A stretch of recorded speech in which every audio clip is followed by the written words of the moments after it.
आखिर मजबूरी का नाम महात्मा गांधी क्यों कहा जाता है और महात्मा गांधी भारतीय राजनीति में किस प्रकार से उन्होंने प्रवेश किया। तीसरा, महात्मा गांधी को आखिर ऐसा कब एहसास हुआ कि ब्रिटिश हुकूमत के द्वारा भारत में किस प्रकार के अत्याचार किया जा रहा है। आखिर महात्मा गांधी को कब इस बात की एहसास हुई। आइए इन तीन सवालों का जवाब मैं आप सबों को आज मैं बताना चाहता हूं। दरअसल बात ऐसी है कि जब महात्मा गांधी ने जब बैरिस्टर की पढ़ाई जब इंग्लैंड में जब पूरी कर ली तो समय है 1893 ईस्वी का। समय है 1893 ईस्वी। 1893 ईस्वी में महात्मा गांधी डरबन के एक व्यापारी अब्दुल्ला के बुलावे पर दक्षिण अफ्रीका गए और अब्दुल्ला जो थे वह भारत के ही निवासी थे, अर्थात भारतीय मूल के एक व्यापारी थे। उन्हीं का केस लड़ने के लिए अब्दुल्ला के बुलावे पर महात्मा गांधी दक्षिण अफ्रीका पहुंचे थे। लेकिन इसी बीच एक घटना घटती है उनके साथ महात्मा गांधी जी के साथ एक घटना घटती है।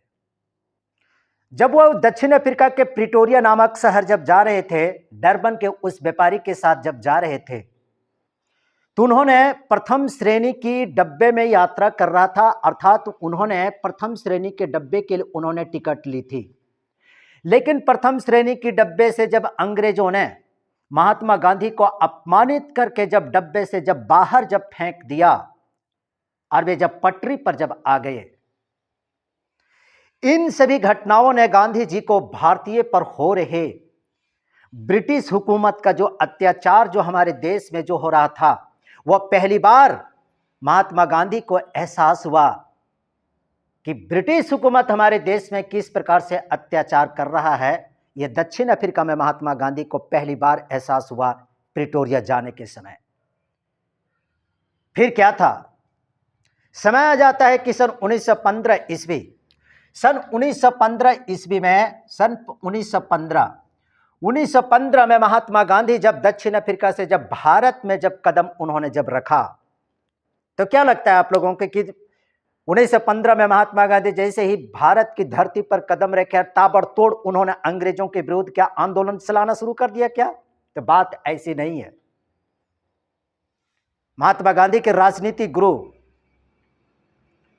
गोपाल कृष्ण गोखले, उन्होंने उनको एक संदेश दिया कि ठहरो फिर आगे बढ़ो। आखिर इस वाक्य का संदर्भ क्या था, इसके बारे में आज मैं आप लोगों को बताने जा रहा हूं। और मैं ये दूसरी बात यह भी बताने जा रहा हूं कि आखिर भारतीय में राजनीति में महात्मा गांधी का प्रवेश किस प्रकार से होता है। ये दो सवालों का जवाब मैं आप सबों को आज मैं देने जा रहा हूं। जब सन 1915 ईस्वी में जब महात्मा गांधी दक्षिण अफ्रीका से जब भारत की धरती पर उन्होंने जब कदम रखा तो उन्होंने देखा कि ब्रिटिश हुकूमत की पैर, ब्रिटिश हुकूमत का अस्तित्व भारत में दिन प्रतिदिन मजबूत होता जा रहा है। आखिर इसकी मजबूती के पीछे का कारण क्या था? इसके मजबूती के पीछे का कारण यह था कि ब्रिटिश हुकूमत भारत में हिंदू और मुसलमानों के बीच विभाजन करके, हिंदू और मुसलमानों के बीच खाई बना करके अपनी जड़ों को मजबूत करता जा रहा था। अतः महात्मा गांधी ने हिंदू और मुस्लिम की एकता को स्थापित करने के लिए, हिंदू और मुस्लिम की एकता को बनाए रखने के लिए, भाईचारा को बनाए रखने के लिए उन्होंने खिलाफत आंदोलन का नेतृत्व किया, जो सन 1919 ईस्वी में खिलाफत आंदोलन का उन्होंने नेतृत्व किया है। सन 1919 ईस्वी में खिलाफत आंदोलन का उन्होंने नेतृत्व किया। और खिलाफत आंदोलन का नेतृत्व करने के बाद जब महात्मा गांधी को यह पूरी तरह से एहसास हुआ कि हिंदू मुस्लिम दोनों के बीच में एकता स्थापित हुई है, बहुत तो नहीं लेकिन फिर भी काफी हद तक दोनों के बीच में जब एकता स्थापित हुई है, तब उन्होंने एक अगला आंदोलन की शुरुआत किया महात्मा गांधी ने।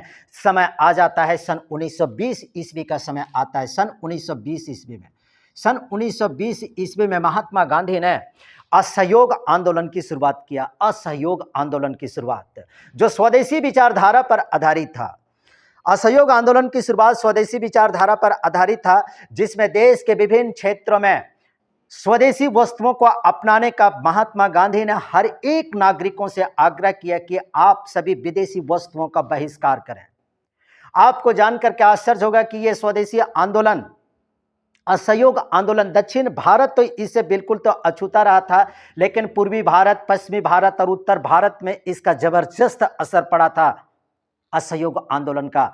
कलकत्ता में थी इसकी तो विदेशी वस्तुओं की होली जलाई गई थी। दुकानों में जितने भी सारे जो वस्तुएं हुआ करती थी, विदेशी वस्तुएं हुआ जो करती थी, उन सभी विदेशी वस्तुओं को दुकानों से बाहर करके सड़क पर फेंक दिया गया। सड़क पर फेंक करके उसमें आग लगा दी गई थी, अर्थात विदेशी वस्तुओं की होली जलाई गई थी।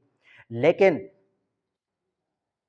महात्मा गांधी ने इस आंदोलन को सन 1922 ईस्वी में वापस ले लिया। इसके पीछे वजह क्या था? समय आ जाता है सन 1922 ईस्वी का। सन 1922 ईस्वी में, सन 1922 ईस्वी में महात्मा गांधी ने खिलाफत असहयोग आंदोलन को उन्होंने वापस ले लिया, क्योंकि उत्तर प्रदेश के एक स्थान चौरी चौरा नामक एक स्थान था। उस चौरी चौरा नामक एक स्थान पर जो पुलिस चौकी थी, अंग्रेजों की एक पुलिस चौकी थी, उस पुलिस चौकी पर भारतीय स्वतंत्रता सेनानियों ने, उग्र स्वतंत्रता सेनानियों ने चौरा चौरी उस पुलिस स्थान पर उन लोगों ने आग के हवाले कर दिया और उसमें 22 अंग्रेजी पुलिसकर्मी जिंदा जलकर मर गए थे। महात्मा गांधी तो सत्य अहिंसा के पुजारी थे, तो सत्य और अहिंसा के पुजारी होने के नाते वे चाहते थे हमारे किसी भी आंदोलन में एक पत्थर तक भी न चले। लेकिन ये तो आंदोलन काफी ज्यादा उग्र हो गया था, क्योंकि चौरा चौरी नामक स्थान पर 22 पुलिसकर्मियों को स्वतंत्रता सेनानियों ने आग के हवाले कर दिया और उसकी मौत हो गई थी। और इस प्रकार से महात्मा गांधी ने असहयोग आंदोलन को सन 1922 ईस्वी में वापस ले लिया।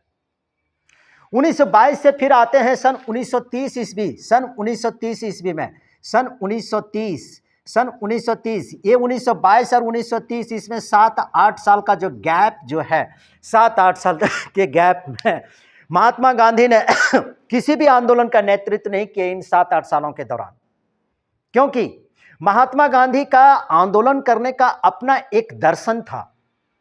वे चाहते थे कि प्रत्येक बार भारतीय जनता भारत के लोग प्रत्येक बार किसी भी आंदोलन में भाग नहीं ले सकते हैं। इसलिए सन 1922 से लेकर के 1930 ईस्वी में फिर उन्होंने एक आंदोलन किया, जिस आंदोलन को दांडी मार्च के नाम से, नमक आंदोलन, नमक तोड़ो आंदोलन के नाम से जाना जाता है। लेकिन 7-8 सालों के दौरान महात्मा गांधी ने फिर कोई दूसरा आंदोलन नहीं किया, क्योंकि महात्मा गांधी जानते थे कि देश के जनता तुरंत इतने जल्दी आंदोलन के लिए, हमारे नेतृत्व के लिए वे स्वीकार नहीं कर सकते हैं। इसलिए 7-8 सालों के बाद जब महात्मा गांधी को ऐसा लगने लगा कि हमारे देश के लोग, हमारे देश की जनता फिर से एक आंदोलन के लिए तैयार हैं, तब महात्मा गांधी ने सन 1930 ईस्वी में नमक आंदोलन का आह्वान किया, जिसे सभी ने अवज्ञा आंदोलन भी कहते हैं, जिसे दांडी मार्च भी कहते हैं। देखिए, महात्मा गांधी जो थे ना, महात्मा गांधी का आंदोलन करने का एक अलग अंदाज था, एक अलग विचार था, एक अलग दर्शन था उनका आंदोलन करने का। नमक एक ऐसी चीज है जिसमें गरीब, अमीर, दबे कुचले, किसान, हर एक वर्ग की जरूरत की चीजें थी। जब उन्होंने नमक आंदोलन की जब उन्होंने शुरुआत की दांडी मार्च से, दांडी मार्च तक जब उन्होंने गया, पैदल की यात्रा किया, नमक कानून को जब समुद्र के किनारे जाकर के उन्होंने तोड़ दिया, अर्थात अंग्रेजों को पूरे देश में यह संदेश दिया कि मैं तुम्हारे नमक कानून का उल्लंघन करता हूं, मैंने नमक बना करके तुम्हारे कानून को मैंने तोड़ दिया है। इस आंदोलन से महात्मा गांधी को देश के स्तर पर काफी ज्यादा ख्याति मिल गई और वे भारतीय राजनीति के चमकते हुए सितारे के रूप में उभरना शुरू हो गए।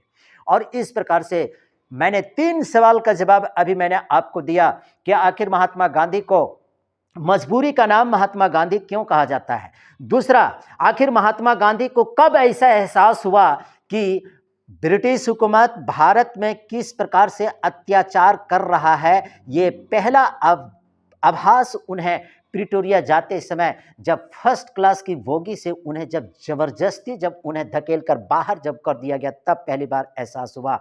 और भारतीय राजनीति में महात्मा गांधी का किस प्रकार से प्रवेश हुआ, मैंने इन 3 पॉइंट का जवाब आप सभी दर्शकों को मैंने देने की कोशिश की है। और मैं समझता हूं कि आप सभी लोग मेरे इस लेक्चर को जरूर समझ गए होंगे। और कहीं पर भी आपको अगर किसी प्रकार की कोई त्रुटि नजर आती है तो आप कमेंट बॉक्स में लिख करके जरूर उस पर कमेंट करें और मुझे बताएं कि किन चीज़ों पर आपको वीडियो चाहिए या किन तथ्यों को आपको समझ में नहीं आए। तब तक मैं आप लोगों से विदा लेता हूं। जय हिंद, जय भारत, धन्यवाद।